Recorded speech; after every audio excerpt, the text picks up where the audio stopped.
So this week's portion, Chayei Sora, we learn about the passing of Sora at the age of 127, and how Avraham Avinu, our forefather Abraham, is coming to eulogize Sarah.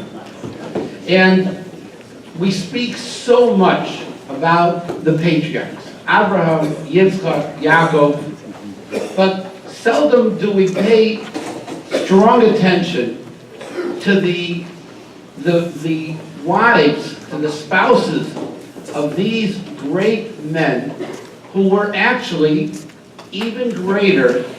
Sarah was greater than Abraham in prophecy. And that's why it doesn't say a lot what Abraham said about her, because Reb Chaim Shmulevitz says she was greater than he was. So he could not eulogize her. We find that Sarah wants to send Yishmael and hug her away. And Abraham says that's a terrible idea. And God says, Kol asher tomar lecha Sora, whatever she tells you, Shema v'kola, listen to her. She knew better. And we also learn about Rivka, about the choice of the lengths that Avram went to find the right wife for Yitzchak. And he finds a Rivka. And these women, I'm sorry about that, were so, stop the mic, it's something that So these women were so holy. Rivka, also, they had a tremendous role in the creation and the formation of the Jewish nation.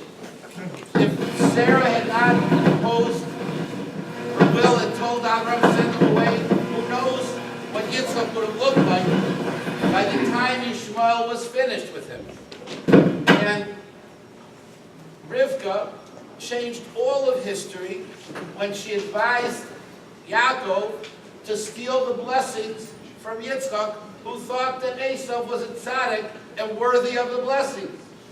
These were not women who were faint of heart. They had very deep, strong, holy intuition, and God preferred. When Yaakov says to his mother Rivka, but maybe father is going to expose me as an imposter, she says, I was told in prophecy that will not happen. I had a prophecy. God told me, don't worry.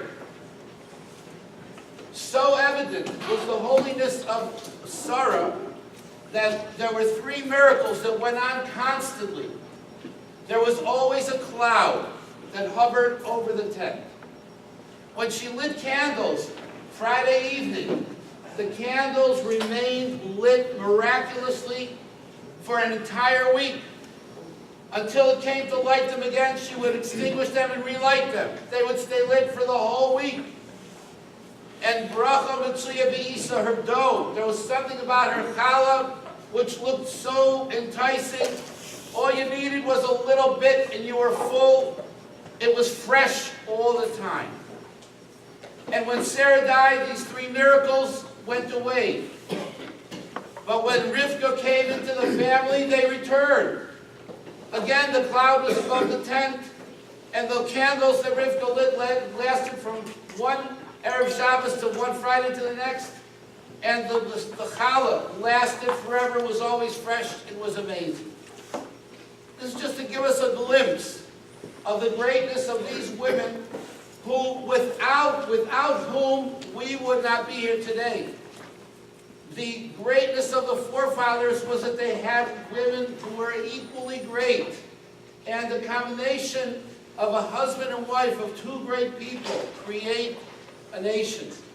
And we could not do without them. And the Torah gives it explains how great the women were, because they were not by the way, it was not something insignificant. It was absolutely the foundation. The women are the foundation of the Jewish nation. And unfortunately, this is not clearly understood, but this is the foundation. The women are the foundation. Rabbi Yossi in the Talmud said, I never called my wife, I called her my home. The wife makes the home. She creates all the foundation upon which the men who have that security in the home of the holiness and all the right things going on, who can go out and do what they do. So in this week's portion, we celebrate Sora and Rivka, and in the coming portions, we'll celebrate Leah and Rachel, who are equally great and are the foundation, the absolute foundation of the Jewish nation. And the women today are absolutely no different. Every husband knows that his wife's intuition, his wife's advice needs to be taken very seriously, because they have a special holiness which the Torah gives special importance to, which we absolutely need to guide us in life. Thank you very much for coming. Hope to see everybody next week.